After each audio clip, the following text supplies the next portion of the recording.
It's Thursday, January 21st. I'm Jim Hummel with your KATC News Brief. The White House is putting a 60-day moratorium on new oil and gas drilling permits for federal lands and waters, including the Gulf of Mexico. Federal lands and waters account for close to 25% of the nation's crude oil output. During his campaign, President Biden promised to ban all new federal drilling permits as part of his plan to combat climate change. The new order does not impact existing drilling permits.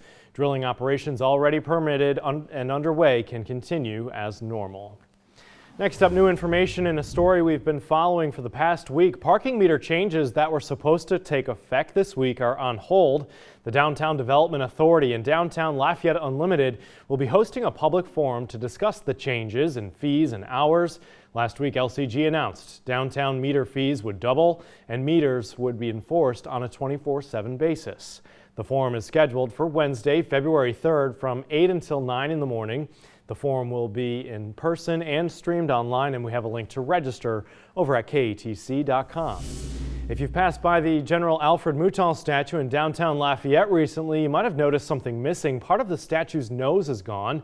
Half of Mouton's nose just isn't there anymore. Now, since the statue is owned by a consolidated government, it's up to them to file a complaint about any potential damage. So until that happens, Lafayette police tell us they can investigate.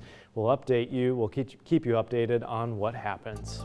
On the pandemic front, the Louisiana Department of Health is reporting more than 300,000 vaccinations have been administered across the state. That's 33,000 more shots since Tuesday, and at least 260,000 people have received the first round and more than 38,000 people have received both doses of the vaccine. Let's get a check of the forecast now with Chief Meteorologist Rob Perillo. Hey, Rob. Hey, Jim, a little wet out there with scattered showers across the area during the course of this evening, and that's going to continue through Friday morning as we have a frontal boundary working its way to the south. Highest rain chances overnight tonight through the morning hours Friday morning, and behind it still some sprinkles with temperatures eventually dropping through the 60s as we get into the afternoon. We'll top out in the mid to upper 60s, but cooler air filtering in as we head towards Saturday morning. Notice the precip stays close to the coast, so some lingering rain chances and lingering rains and lots of clouds into Saturday. It's going to be cooler Saturday with highs only in the 50s, but back into the 70s for Sunday with more rain chances on the way going into Monday. So rain chance 80% overnight through Friday morning, but tailing off Friday afternoon. Mostly cloudy weekend, maybe a glimpse of the sun Sunday afternoon ahead of our next weather system on Monday. And we got a couple of nice days next week, but in between more wet weather systems for next Wednesday and late the following weekend. That's it for news and weather for now. We're going to have more coming up in just a little bit.